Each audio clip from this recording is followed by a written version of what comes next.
दिल्ली के एक भीड़भाड़ वाले इलाके में रहने वाला आदित्य एक साधारण परिवार का लड़का था।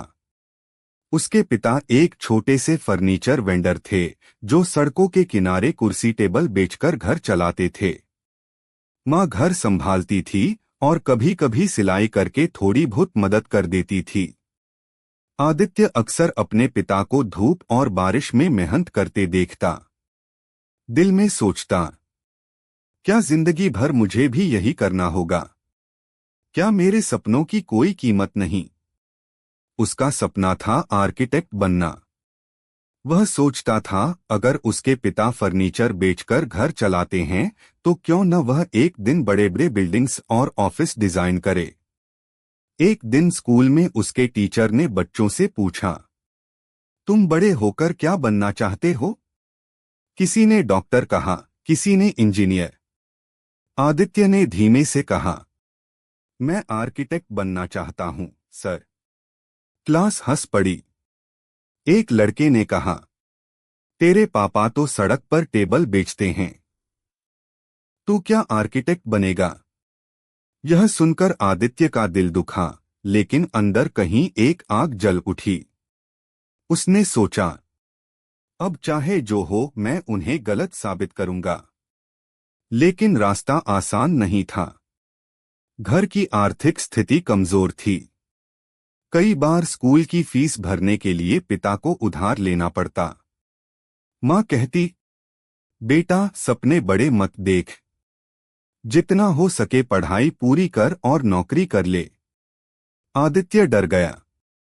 क्या सच में उसके सपने बहुत बड़े हैं? एक दिन वह पिता के साथ फर्नीचर बेचने गया। वहां एक ग्राहक आया, एक सफल आर्किटेक्ट। उसने आदित्य से पूछा, तुम्हारे सपने क्या हैं? आदित्य ने हिचकिचाते हुए बताया। आर्किटेक्ट मुस्कुराया और बोला, बेटा सपनों की कीमत पैसे से नहीं, मेहनत से चुकानी पड़ती है। अगर तुम्हारे पास लगन है तो रास्ता खुद जाएगा। यह बात आदित्य के दिल में बैठ गई। उसने ठान लिया, अब हार नहीं मानूंगा।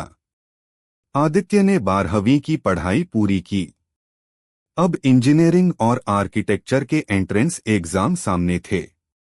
लेकिन कोचिंग क्लासेस के लिए पैसे नहीं थे। उसने दिन में लाइब्रेरी में बैठकर पढ़ाई की और रात में पिता की दुकान संभाली। पहली बार जब रिजल्ट आया, आदित्य सफल नहीं हो पाया। माँ ने कहा, बेटा अब छोड़ भी दे, नौकरी देख ले। लेकिन आदित्य ने साफ कहा, माँ मैं तब तक नहीं रुकूंगा जब तक जीत न जाऊं।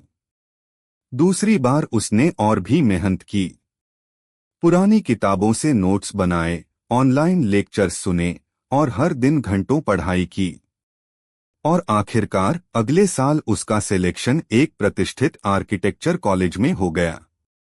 उस दिन पिता ने उसे गले लगाकर कहा, आज मेरे बेटे ने वो कर दिखाया जो मैं सपनों में भी नहीं सोच पाया था।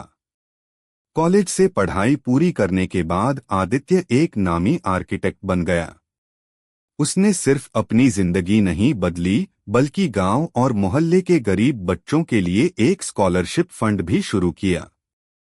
अब लोग जब उसके पिता की दुकान के सामने से गुजरते तो कहते, देखो यही वो फर्नीचर वाला है।